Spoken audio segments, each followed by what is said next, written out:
ça suffit de présenter les étrangers comme des délinquants.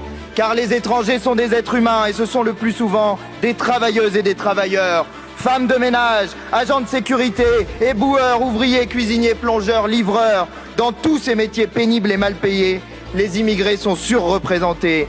Et que dire des médecins et infirmières qui soignent nos malades et prennent soin de nos anciens. Ces travailleurs, monsieur Retailleau, vous leur pourrissez la vie.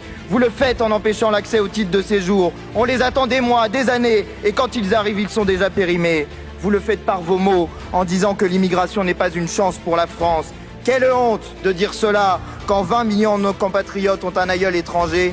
J'en suis.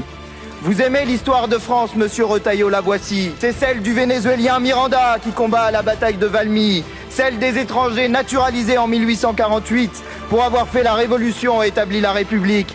Celle des 600 000 soldats coloniaux enrôlés de force et des 500 000 travailleurs qui font tourner nos usines en 14-18. Celle des Allemands, Italiens, Espagnols, Polonais ou Arméniens comme les Manoukians qui rejoignent la résistance en 1940. Celle des Algériens, Marocains, Tunisiens, Sénégalais qui débarquent en Provence pour libérer la France en 1944. Beaucoup sont les enfants de cette grande histoire des combattants de la liberté et des bâtisseurs d'après-guerre venus du monde entier. Alors, monsieur Retailleau, en disant que l'immigration n'est pas une chance pour la France, c'est vous qui salissez son histoire.